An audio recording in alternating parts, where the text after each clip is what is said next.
Hey guys, it's Lindsay with High Altitude Astrology, and I'm bringing you another edition of the Daily Dose for Sunday, October 29th. And today I want to discuss Halloween. Why do we celebrate it? What is the history of Halloween? What's it all about? Well, I'm not a huge history buff. It wasn't one of my strong suits in school, but I will do my best to explain my understanding through my research of where Halloween actually comes from. It started a long time ago, about 500 BC, with the Celtics and the Druids living in Britain. And they were a group of people who were very connected to agriculture.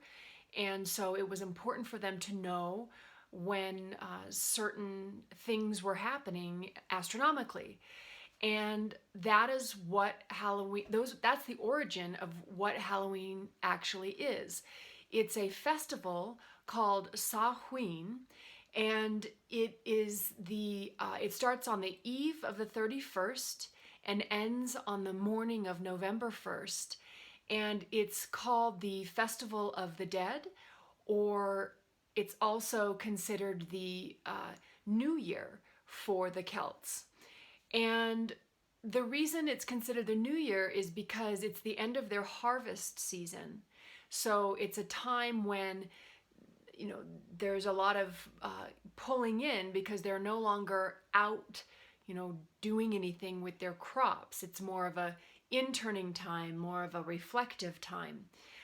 Also, it's called the Day of the Dead, excuse me, the Feast of the Dead, because it was a time of year that they thought the veil between the living and the dead was at its thinnest. And at this time, people could actually commune with souls that had passed on. So that's where a lot of the rituals around Halloween come from, like putting out food for the souls, to have or to recognize and honor them. Lighting of fires to keep away the negative energies and the negative souls. There was also some sacrificial things happening at that time, like sacrificing the thinnest cows, for example, as a way of sort of giving back to Earth, or giving back to the deities that they thought were helping them essentially have successful crops. I wanted to read a quote from a blog called Mother Sky and a woman named Jessica Murray. And she says, before the modern era, the unseen worlds were considered very real. Ancient practitioners of Halloween believed in the afterlife as a matter of course. They would have found incomprehensible the idea that cultivating a relationship with the dead was wrong or evil. Nor did they think they had to go through high priests to do so. Ordinary people sought wisdom through exploring the dimensions beyond death, before death, and between lives, an exploration which had not yet been declared taboo.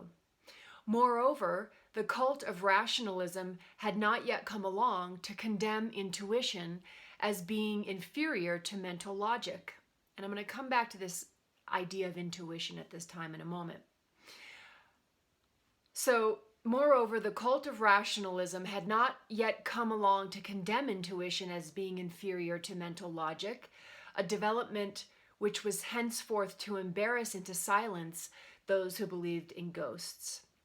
For our ancestors, the souls of the departed were felt to be as worthy of respect as any other souls, and Halloween was when people communicated with them. So that's where the origins of Halloween began. Now, let's look at the astronomical and astrological connection. Because like I said, the Celtics were agricultural societies, so they were very in tune with the sun and the moon and where the planets were in order to help, basically tell them when the best time to do certain things regarding agriculture was. And actually, this time of Halloween, around the 31st, is considered to be the midpoint between the fall equinox and the winter solstice. So it's actually that middle point, and they consider it their new year. So it's not really that the winter solstice is the beginning of winter. It's actually this time at Samhain when winter is considered to begin. That's why they call it the Feast of the Dead and their New Year's Day. Now, the other thing astronomically that's happening at this time, back then, because things have shifted with the fact that we've incorporated the Gregorian calendar, but it was thought that the Pleiades culminated at the top of the sky, or culminated at the zenith, the highest point in the sky, near this time, if you were following the Julian calendar, which was in use at that time. And I'm going to quote another blog called Dark Star, where they discuss the Pleiades. And the quote is from Tolinus, I believe is how you pronounce it. The Pleiades' role then is to help seekers become consciously aware of divine knowledge and wisdom, which is why their etheric, astral, and mental bodies must be purified before being able to integrate with the spiritual realm. The Pleiades represents a spiritual station where the perfect model within seekers is energized and comes alive.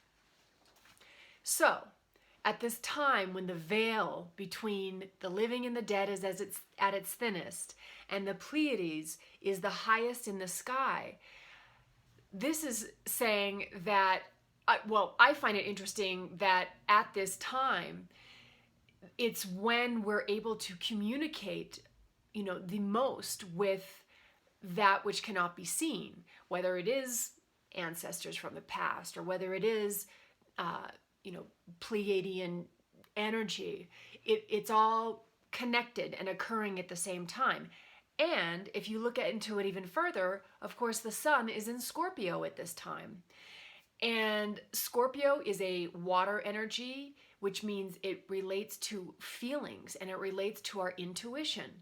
So again, it's perfect that is the constellation, or that is the sign that rules this time of year during Halloween, Scorpio, where we can really connect or reconnect with that part of ourselves that intuitively knows things. It's not so much a left brain rational knowing. It's our right brain intuitive knowing that we have an opportunity to connect with and to get in tune with again. And going back to the other blog, Mother Sky, she has a quote that I also wanted to share that says, mystical scholarship has been conducted in secret for most of recorded history. First, because it was thought that these inquiries were too subtle for the uninitiated mind to comprehend without distortion. And second, because as alchemy and other esoteric arts became outlawed by the church, they were pursued at great risk. Scorpionic people come from a noble lineage of clandestine activity. The modern world too often can be a difficult place for people with these sensibilities. Our literalistic culture is skeptical of Scorpio's subtle intuitions, and this can lead Scorpionic types to distrust their own essential nature. Individuals with this signature in their charts would do well to question our society's continued demonization of the occult. The word means covered or veiled, a form of spiritual inquiry which in its pure form has nothing to do with self-aggrandizement. The true occult power of Scorpio lies in its ability to connect with the invisible dimensions of life, celebrated so long ago at Samhain.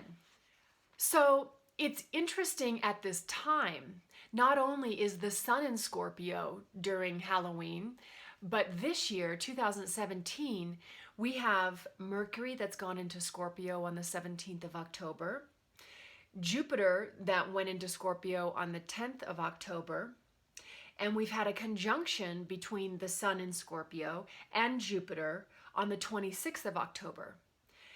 So there's a lot of intense Scorpio energy hanging around right now. And the fact that the Sun and Jupiter are together, that only happens in the sign of Scorpio, only happens once every 12 years. So this Scorpio energy is really intense right now, and there's really an opportunity for us to tune into our intuition and to reconnect with that part of ourselves and allow that part of ourselves to guide us. And there has also been a square between Venus in Libra with Pluto in Capricorn, and that happened on the 27th of this month. And of course, Pluto rules Scorpio. And I wanted to read one more thing from the Mother Sky blog.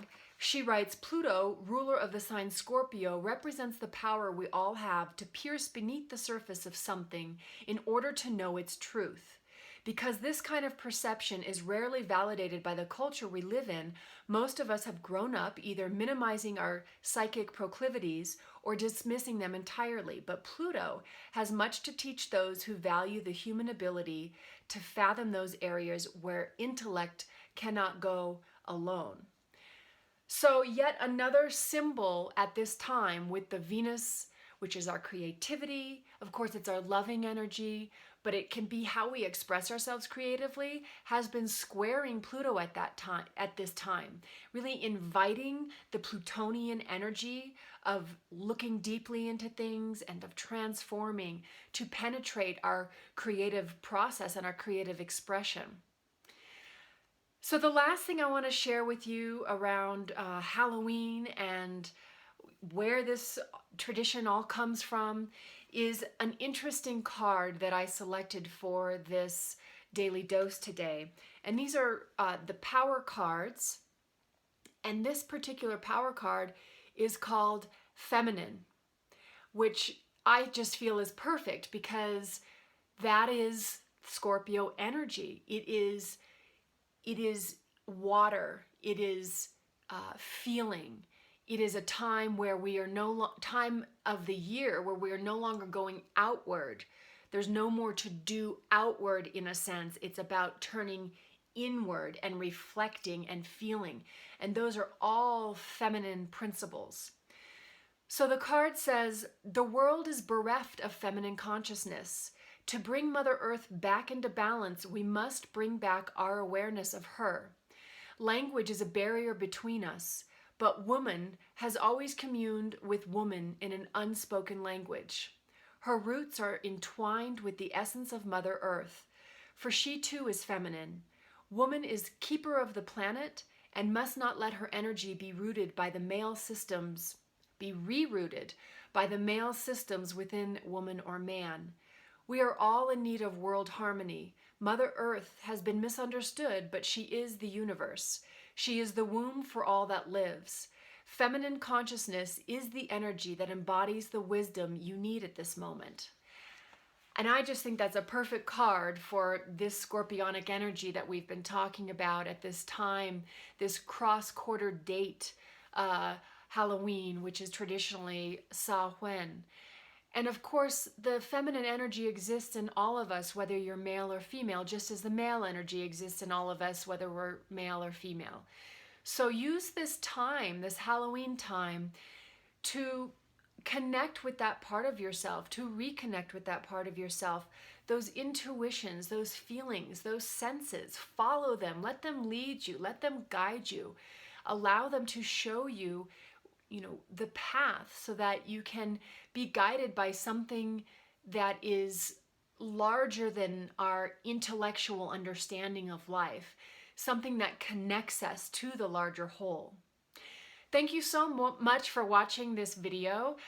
If you'd like to reach me, I'm at Lindsay, Lindsay, C as in cat, 73 @gmail.com. And you can subscribe to this video, to this YouTube channel as well to receive my latest posts. And I just want to thank you so much for watching. Take care. Adios.